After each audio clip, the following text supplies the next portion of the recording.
There's also reports that a van pulled up distributing shields and masks as well. Who is buying these? Who is building them? This is organized. Mm-hmm. And I think if Donald Trump, if the conservatives, if the right doesn't want to play hardball, we lose. And expect in 5 years and 6 years to be marched into that gulag. And I'm only half kidding. But these people have plans. They have planned for this. They have contingencies. Before Donald Trump won, they were war gaming what they would do if he did win. And they are relying on Donald Trump and the Republicans not going as far as they would need to actually stop this. So what does that mean? If they are spending money on shields and masks to obstruct the federal government, this is sedition.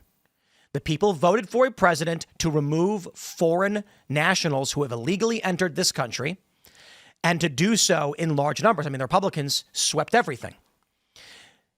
If now people are going out and providing resources to combat federal law enforcement, including the National Guard and the Marines, this is sedition, and the DOJ needs to go after any single one of these individuals, especially if they're flying a foreign flag. It is a seditious conspiracy at this point. Mm-hmm. There's no doubt that everything that's happening in these streets, first of all, Alien Enemies Act is entirely, he absolutely has to be calling that out. There really has to be an effort to deport every one of the illegals that are here. There's no doubt that this looks like a real invasion. I mean, you've got what's going on in Chicago now, what happened in Boston. You look at these pictures and these scenes. Donald Trump has a perfect opportunity to make that argument and to act upon it. And I'm surprised he hasn't done more of that already. But if the weak part of the Trump agenda is Republicans in Congress.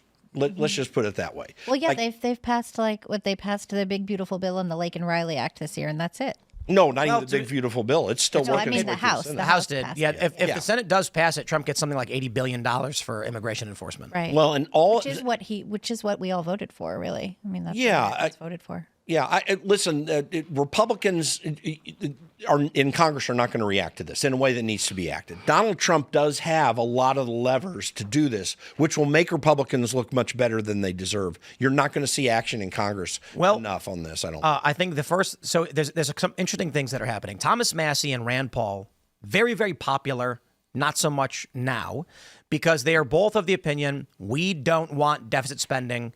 So therefore, Trump can't get his bill, and we need to change the bill to give, hey, let's fund ICE and deportations, but not by spending on all these things.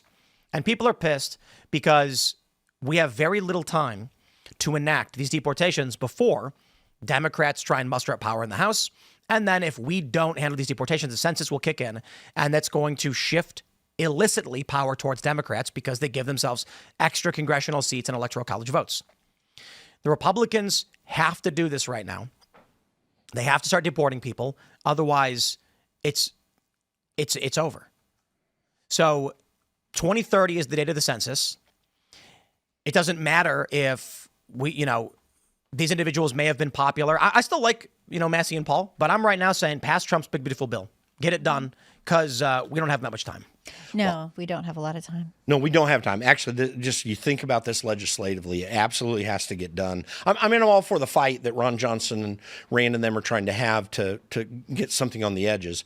But one of the most amazing things about this bill is the permanency of these tax cuts. I mean, think about this. That's an amazingly positive thing. You will have, for the first time since I went to Capitol Hill in 2010, no opportunity for politicians to scream and yell about, oh my gosh, they're about to stop and recreating the tax code. Now they have to actually vote to raise taxes. Well, so yes, I think that's one of the big reasons to pass. You know who's at fault for all this right now? Who takes all the blame? Who? Any guesses? I know. Say it. I know who you say it. Say it. That's Ronald right. Reagan. Ronald Reagan. Oh, yes, yeah. the amnesty in 1986. Absolutely. Oh, the amnesty, yeah. This is what is believed to have turned California from a strong Republican state into a permanent blue state. And everything we're seeing now is an offshoot of the theft of political power through illegal immigration, is an offshoot of Reagan saying, we're going to let 3 million people enter our electoral system and their children. And it was a mistake, and they shouldn't have done it. Yeah, they shouldn't have done it. And in fact, go ahead. What we're seeing now is American citizens allegiant to Mexico flying Mexican flags and saying, you can't deport me, I'm American. Yeah. They hate this country. They're on the streets right now. All these videos are popping up.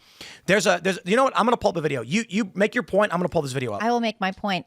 During the Biden administration, you had DHS Secretary Alejandro Mayorkas as one of the many who was saying that what was needed was an amnesty for all of the people that had been let in. He actively spoke out against deportation, saying that they don't make any sense, that it was not a reasonable policy to deport even one person, because he said there was too much manpower involved and all of this other stuff, and there were too many connections to the country at that point.